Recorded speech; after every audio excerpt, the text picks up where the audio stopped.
ok mbokk internet Soulager TV comme ni ñu ko waxee woon tour di nawetaan xam ngeen ne du yam ci football bi kese ba tax na ñu ngi fii nii ci terrain basket bi nga xamante ne mu ngi fii nii ci biir stade régional ñu fekke fii ñenn ci ñi nga xamante ne ñooy def basket demal leen di bàyyi ak moom rek mu nuyoo salaamaaleykum. asalaamaaleykum maa leen nuyu ñëpp quoi voilà di leen sant bu baax a baax voilà boo xoolee man la coach Abou Camara waaw ok nekk fii Tamba basket ok merci Oriental basket également.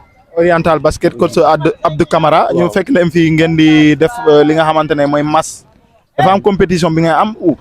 waaw actuellement xam nga bon comme que bon actuellement ñu dañuy préparer D2 bi quoi waaw championnat D2 bu nar a am fii ak Kolda léegi bon ñu war a préparer actuellement waa ñu ngi si phase finale yi quoi voilà xam nga dañuy liggéey ci wàllum collectif ak défense wala ak zone presse. ok actuellement ci lañ nekk nii waaw moo tax. actuellement da ngeen di préparer wàllum championnat basket. waaw buy am Tamba ak Kolda. waaw Tamba ak Kolda incha allah waaw. mën nga ñu ñëwaatal ci championnat boobu tuuti. bon championnat bi boo xoolee bon dafay regrouper bon ma xool ay combien de équipes je pense ay 4 à 5 équipes comme ça donc actuellement dañuy dem Kolda pour jouer benn phase aller bu ñu paree après bon dañuy ñëw Tamba fii xam nga pour jouer retour quoi voilà léegi les deux meilleurs ñooy dem tournoi monté quoi incha allah. les deux meilleurs mooy ñooy dem niveau national. niveau national waaw monté incha allah. léegi instant nii ci tournoi ñaari yi nga xamante ne pour sélectionner ñaari yi war a dem national ngeen nekk. waaw. yow ci ban nga bokk instant nii. actuellement man maa ngi Oriental basket laa nekk actuellement mais fu ñu toll nii moom xam nga il faut que ñu préparé wu bu ñu demee bon ñu joué après match poule yi bu ñu paree voilà ba ci la ñuy wax ne carrément ñii ak ñi ñooy dem quoi incha allah. ok voilà d'accord monsieur kontaan nañ bu baax ci leeral boobu tey jeune boo xamante ne ku bëggoon def basket la nga koy conseil. bon xam nga ne basket bon mooy ce qu'on appelle bon le plus souvent le basket bon c'est une plateforme d'enseignement de valeur de vie et de bonnes personnes autant pour moi. basket day tax bon nit ki bon mun a am physique mun a am benn esprit collectif xam nga maanaam mun am comment dirais-je benn genre esprit bu positif moo tax képp koo xam ne bëgg na basket boo ñëwee fii stade ba fii nii xam nga da ngay ñëw waaw fay tuuti rek après gars yi jàngal basket techniquement jàngal comportement basket lépp voilà et tout franchement quoi. ok merci ñu bàyyi la nga dem continuer match bi. ok merci beaucoup voilà merci beaucoup. ok mbokk internet Soulager TV ba léegi nii ñu ngi ci tour di nawetaan ñu nekk fii ci terrain basket bi nga xamante ne moom moo nekk fii nii ci stade régional ñu taxaw kenn koo xamante ne ñoom ñoo jiite xale yi nga xamante ne ñoom ñooy def basket dama koy dénk micro bi rek mu nuyoo d'abord salaamaaleykum. maaleykum salaam. di fekk maa ngi lay nuyu. ñu ngi lay fay bu baax a baax alhamdulilah. tur bi. El Hadj Malick Ba coach Malick. coach Malick ñu ñëw fekk leen fii ngeen di basket tey ban lan nga ci basketteur yi. waaw man joueur la apprenti coach la waaw parce que coach bu mag bi il s'appelle Lamine Ndoye mooy coach bu mag bi waaw man nag daf ma dénk petite catégorie bi waaw pour ñu leen di gérer quoi di si jàpp si xale yi. kon ñii ñooy petite catégorie. ñii ñooy petite catégorie Tamba basket club. waaw tey ñu fekk leen ngeen di entraîner fii basket bi nan la demee exactement pour ko xamul. waaw fii nag club bi c'est Tamba basket club waaw. club bu yàgg la club bu mag la joueurs yu mag yu bëri jaar nañ fii joueurs yu bëri jugee nañ fii tamit dem ay yeneen club ay Dakar ay Saint-Louis waaw te loolu suñu mbégte la parce que formation bi ñu ngi basé suñu basket ci formation d'abord parce que lépp loo gis base la waaw ñu ngi basé suñu lépp ci formation bi bon comme ni nga ko fekkee ñu ngi ci xale yi di kër yi waaw di jóg ak daanu ak ñoom di ànd ak ñoom di leen jàppale voilà. ok ngeen di ànd ak xale yi di leen jàppale tey boo doon joxe message ci xale yi nga xamante ne bëgg nañ def basket ba lan lay doon. waaw pour ñu ñëw fii laajte coach Malick boo ñëwee fii méttiwul l'inscription c'est à 3000 francs y a pas de mensualité les inscriptions et les cotisations reviennent aux jeunes parce que moom la ñuy jënd matériel bi ñuy utiliser waaw. ok kon inscription bi benn participation dong lay doon. ok léegi yow la mooy sa kaddu bu mujj. waaw di naan autorité Tamba yi ñu ñoo jàppale ñu parce que ñun lii rek lañ am basket lañ am bon ñun biñ fi nekk au temps amuñu woon ay mag yu ñu jàppale mais léegi ñun dañoo taxaw temm ne ñun dañuy jàppale suñu xale yi suñuy rakk yi ak suñu doom yi pour li nga xam ne bon bu nekkee vacances wala année scolaire ñuy def sport étude bi parce que c'est quelque chose bi nga xam ni dafa baax ci xale ngay sport di étudier di jàng les meilleurs élèves sortent dans le sport ça a été vu et revu partout dans les clubs comme fii j'ai presque les meilleurs élèves mes élèves ont réussi le certificat beaucoup d'entre eux aussi ont réussi leur BFM d'autres aussi ont réussi leur bac c'est une fierté voilà et on est content pour cela parce que formation bi kese du fii kër ga la commencé egsi fii ñun dem nañ ciy jàpp si lu ñu mën rek waaw def complété def si luñ kenn tu lay kàttan voilà ok merci grand. ok merci à vous. ça va soxna si. ça va bien. yaa ngi si jàmm. maa ngi si jàmm waa. noo tudd. Ndeye Fatou. Ndeye Fatou foo dëkk. Liberté. Liberté da nga ñëw pour entraîner basket. waaw waaw. lan moo la gën a motiver ba nga dugg ci basket. basket en fait dafa nekk sport boo xamante ne daf mu neex. waaw ma bëgg ko moo tax. sport bu la neex nga bëgg ko. lan ngay wax say moroom jeunes yi bëgg a def sport. dama leen di conseiller daal ñu ñëw def basket parce que basket amul sport bu ko dàq daal. lan moo la gën a neex ci basket. la moom a gën a neex si basket. lépp. lépp. aussi lan ngay wax say xarit yi nga xamante ne yéen ñoo bokk fii ngeen di basket. xanaa ñu gën a concentré wu góorgóorlu waa. merci. merci beaucoup. On a un champ. Gis nga bii. waaw c'est le champ de mil de sorgho. ok. Hein? waaw gis naa ko waaw. Parce que éducation la ñuy jiital avant muy nekk basket. ok. léegi basket bi. waaw. su fekkee ni commerce la c'est un profit. suñ ci réussir baax na. de toutes les façons ñu fi génn yëpp. dem ay université. après basket bi da leen di aider. parce que dañuy intégré ci équipe bi. bu ñu intégré ci équipe bi am yenn faveurs yi am chambre. am ay bourses. waaw. te loolu basket moo leen koy may. te ku ci dem Europe tamit. le basket kii source kii la da lay faciliter intégration. ay këyit. mais ñun nag dañuy insister surtout ci éducation bi enseignement bi. waaw. ren on a eu 100% au bac. waaw. on a eu 100% au DFM. waaw léegi léegi les élèves. waaw élèves yi nekk fii yëpp. ñu doon def bac yëpp am nañu ñu doon def DFM yëpp am nañu. léegi on a un champ. de 4 hectares de mil. après da may yónnee image bi ma teg. waaw de 4 hectares de mil. waaw. luñ ci am def ko ci équipe. am nañu beneen champ bu ñu war a emblaver fële boo xam ni gerte lañ ciy def. waaw moom tam 100 kilos gerte lañ fa def y a 2 hectares. voilà noonu lañ ko nar a jàppee quoi au lieu que nga nekk loo xam ne nii yow tout le temps tu es là la politique de la main tendue. doo si xam ni que par eux-mêmes mën nañ ci génn panier yi ngay gis ñu taxaw nii. ñun ñoo ko financé ñoo ko defar. waaw ñun ñoo ko financé ñoo ko defar. ballon yi ñuy joué ñun ñoo ko moom. voilà. ok doyen tey ban message ngay joxe les autorités yi nga xamante ne ñoo leen war a accompagner. non autorité dañu war a comprendre ni que sport basket. waaw éducation la. ce qu'il est possible de faire. avec l'armée pour éduquer les gosses. nga xam ne armée on a besoin de c'est un moyen de contrainte. alors que fii basket bi c'est un choix bu xale bi moom mooy choisir loisir am. bëggu ko léegi nag ci li mu bëgg. ci loolu nga koy orienté yow fi nga bëgg. fi mu nekk koo ci wax ni que soo defee teel yi doo entraîner mu normal. waaw ku amul moyen xam nañ ñoom ñëpp xam nañ moyen de contrainte la mais c'est personnel yooyu yaa ko choisir. c'est pas comme dans l'armée nga xam ne la wax il faut faire ça par force. waaw mais fii ci loisir bi mu bëgg foofu ngay def moyen de contrainte def ko levier pour yóbbu ko foo bëgg. voilà éducation civique tout mën nga leen ko jàngal fii la vie ñu dem bay lépp mën nga leen ko jàngal fii voilà léegi nag su fekkee nekk nañu un bon basketteur c'est un plus.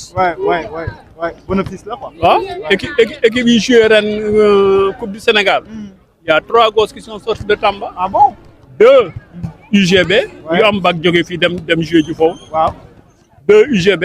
kenn ki mi ngi Ville de Dakar te fii lañ jógee Tamba. ok doyen sa mot de la fin.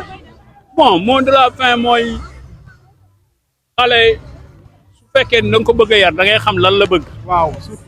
à partir de li mu bëgg ci nga ko mën a naxee pour yóbbu ko fi nga bëgg te léegi tamit sport débouché la comme jàng boo ci mënee dara day fay voilà comme étude parce que xale moom comme que xale la rek da nga koy jox ñaari ouverture léegi après léegi mu am ay plusieurs opportunités alors que mu am benn opportunité rek mu école ok merci. ok merci doyen. d'accord merci. ok mbokk internet yi ba léegi ñu ngi ci terrain basket bi nga xamante ne moo nekk fii ci stade régional ñu taxaw ak kenn koo xamante ne ñoom bokk nañ ci ñi nga xamante ne ñooy arbitrer match yi nga xamante ne ñooy am entre basketteurs yi dama koy bàyyi rek mu nuyoo d'abord salaamaaleykum. maaleykum salaam. kilifa gi maa ngi lay nuyu. ñu ngi lay fay. man la Pape El Malick Fall. je suis arbitre international. je suis le président de la CRAMC de Tambacounda. Le CRAMC, c'est le comité régional des arbitres marqueurs et chronométreurs de la région de Tambacounda. ok nga nekk tey arbitre président d'arbitre basket de Tamba tey ñu fekk leen fii ngeen di arbitrer mën nga ñu ñëwaatal tuuti ci arbitrage boobu. waaw bon depuis le 30 août le 30 juillet ñu ngi fii dans le cadre d'une formation pour exécuter le programme de la Ligue de Tambacounda. J'ai été investi comme président de la CRAMC de Tambacounda, raison pour laquelle on a un programme, ce qu'on appelle le plan de travail annuel. Dans notre plan de travail annuel est composé de deux parties, la partie théorique et la partie pratique. Actuellement, on est en phase pratique. Et dans cette phase pratique est composée de l'application du règlement, les déplacements, les couvertures de zone et les lignes de responsabilité et zones de responsabilité. C'est ce qu'on est en train de faire depuis tous les matins ici, depuis le 31 juillet, avec les arbitres. On a formé 11 arbitres. De ces 11 arbitres-là, il y a des arbitres qui sont intéressés par la table de marque, qui sont des marqueurs, d'autres sont des chronométeurs et opérateurs de 24 secondes. Mais aussi, il y a des arbitres actifs qui sont des arbitres sur le terrain, qui doivent officier. Quels sont les différents arbitres marqueurs et les arbitres sur le terrain? Ouais, il y a ce qu'on appelle les arbitres actifs. Les arbitres actifs, c'est les arbitres qui sont sur le terrain. Soit ils sont au nombre de 2 ou bien ils sont au nombre de 3. Il y a ce qu'on appelle le creative qui est le premier arbitre. Umpire 1 et Umpire 2, ceux qui sont assistant 1, assistant 2. Mais une fois, ça ne limite que sur le papier. Mais une fois sur le terrain, ils effectuent les mêmes fonctions. Ouais, parce qu'il y a ce qu'on appelle les couvertures, les rotations et les zones de responsabilité et lignes de responsabilité. Chaque arbitre, on l'accompagne à connaître ses fonctions sur le terrain, ses responsabilités par rapport aux sorties de balles, lignes et ses responsabilités au niveau des zones aussi, par rapport à la position du ballon. Merci papa vraiment ñu am mbégte ak kontaante bu baax ci waxtaan bi mais tey que bëggoon def formation arbitrage ban yan yoon lay aw. waaw bon arbitrage bi déjà depuis cette année le président Guindo qui est absent moom daf ñoo investir pour ñu def benn mission moo di former les arbitres et développer parce que n'oublions pas que ni carrément basket mënul am te arbitre amul. su barke amul tey jii loolu doona Tambacounda dafa yàgg souffrir si loolu moo di amul woon arbitre c'est pourquoi la petite catégorie pour ñu jouer dafa kii et on dit que ni le basket est à l'image de ses officiels. Tant que les officiels n'existent pas, le basket ne peut pas se développer parce qu'il n'y aura pas une couverture boo xam ne de manière officielle dina mën a am parce que xale yi leur formation de ces bokk soo xoolee tey jii ñi fi nekk ñi ay arbitres yëpp c'est la reconversion. C'est des joueurs qui ont reconvertir et des joueurs qui ont reconvertir pour nous pour ne pas nous gagner parce qu'ils ont acquis une certaine expérience dans le basket. Maintenant, s'ils entrent dans le corps arbitrage, ils faciliter les choses. Ok, donc tey ku bëggoon def exactement arbitrage ba yan yoon lay aw fii. Bon, il contacte la ligue ou bien mu jël le compte l'attache du président de la CRAMC. Waaw, léegi bu ko defee les cours, il y a des cours en ligne, il y a des cours présentiels. Ces cours en ligne, d'habitude, on le fait tous les dimanches, en ligne de 20h à 21h. Nous devons faire les pratiques, comme on a déscolarisé, on a des personnes qui sont responsables quelque part, ils travaillent dans des structures. Donc, on fait tant ce peu mieux, nous devons canaliser. Déjà, nous sommes sur le 3e stage pratique. Nous sommes sur le 3e stage pratique. On aimerait bien appelé au niveau de la CFAMC, qui est le comité fédéral des arbitres marqueurs et chronométreurs, pour nous accompagner, nous aussi permettre aux arbitres aussi ñu mën a am benn diversité au niveau des connaissances aussi mën a bénéficier de l'expérience des autres arbitres waaw. C'est bien mais tey pour def arbitrage boobu ça demande du diplôme ou bien. non doo amee niveau BFM rek mën nga def arbitre yi. parce que maintenant arbitre bi mën na kii bi dafa sori dafa yaatu léegi ku nekk mën na see dugg boo amee sa BFM nga am BFM déjà mën nga ñëw doon arbitre waaw mais il va kii bi nag on privilégie aussi ñi nga xam ne ñu ngi jàng parce que ñooñu tey jii parce que niveau international bi anglais bi daf see dominé. waaw anglais bi daf see dominé donc bu xale bi jàngul école ça va être très compliqué pour mu exceller sur le plan international. c'est fii ñi fi nekk ñëpp c'est des arbitres récemment les plus jeunes ils ont eu leur bac waaye comme am nañu seen bac aussi da leen facilité ñun dañuy def formation initiale bi mais s'ils partent à l'université ils pourront demaat beneen CRAMC parce que région bu nekk am na. tey jii ku ne su demee université Saint-Louis am na ku fa nekk le doyen Faly à Ziguinchor y a le doyen Diédhiou à Dakar y a le doyen Mbaye Guèye à Thiès y a le doyen Serigne Tine à Louga y a le doyen Tamsir à Kaolack y a le doyen Pape Codé ñoom ñëpp ñu ngi fa nekk mais dafa doon ñooñu ñëpp président CRAMC yooyu dafa am benn ku leen dajale moo di le président Adolphe c'est le président fédéral moom la waaw fédéral arbitre yi moom la fédération investir mais sinon nag day am développement au niveau local nag yàlla def na ni fii bon niveau régional man la maa fi nekk waaw comme ni koy ñi sama yeneen naataango yi nekkee dans d'autres régions waaw. mën nañ ne arbitrage métier la.